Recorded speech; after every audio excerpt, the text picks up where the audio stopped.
Asibingelele bazalwane egameni lika Jesu Kristu waseNazaretha. Usiboniso Zuma lo weHoly Nation Bible College nogunyaziwe ukuba abheka kakhulu umnyango wezama marriage officers esikoleni sakithi, okwabazalwane nabafundisi abasuke befisa ukuba babe namalungelo okuhlanganisa imishado ngokohlelo lakwa Department of Home Affairs eSouth Africa.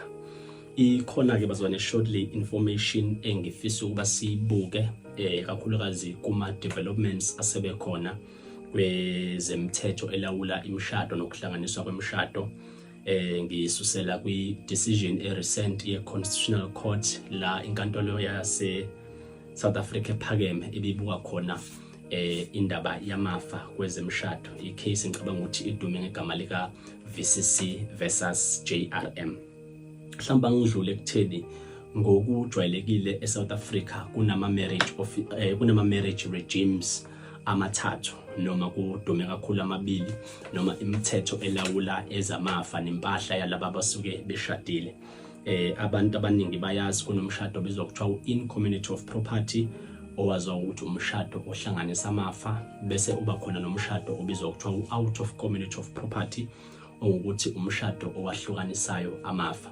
Lo omunye wesithathu mhlambe sobuye sichaze uma senze video eqondene kakhulu nokuhlukanisa lezo zinto.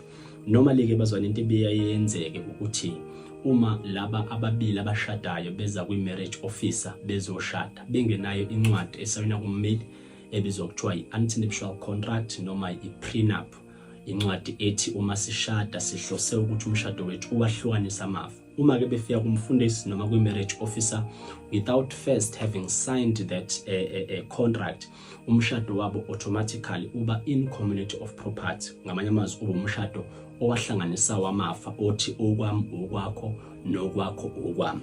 Into ke ebiyaye yenzeke uma ngaba abazalwane befisa ukuhlukanisa umshado wabo, ama marriage officers noma abafundisi siyaye siba advise ukuthi abaye kummeli bayisayine leyo ncwadi bese beza kumfundisi bashada umshado ke osuwahlukanisa amafa.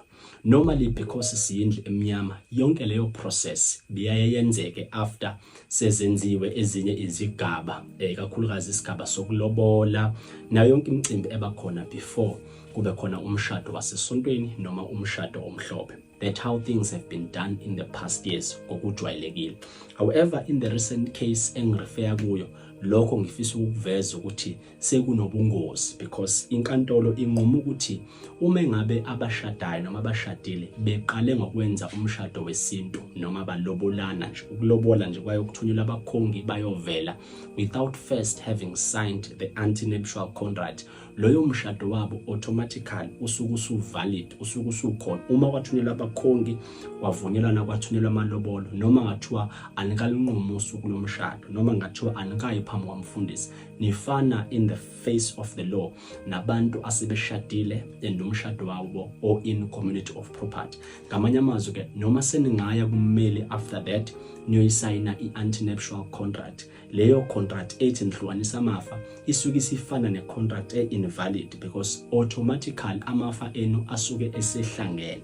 Noma ningaya kumfundisi niyoshada, loyo mshado loyo usuke automatically usuwahlanganisa nawo amafa with or without the antenuptial contract because nisayine senuconcludile already umshado according to i-recognition of customary marriages. Ngakho kubalulekile ukuthi njengama marriage officer sikwazi lokho ukuthi uma abantu beza kuwe bezocela i-counseling noma bezokwazi ukuthi bafisa ubashadise, one of the things that you need to cover in the premarital counseling ukuthi if nifisa ukuhlukanisa i-property noma ukuhlukanisa impahla yenu noma amafa enu kulomshado, before nize nithumela abakhongi, before kuze kuthunyelwe amalobolo, you need to first go and consult an attorney and draft the antenuptial contract i-register because the moment kuthunyelwa abakhongi, the moment ku-celebrate ngokwesintu, loyo mshado automatically usu in community of property. Umthetho ke uthi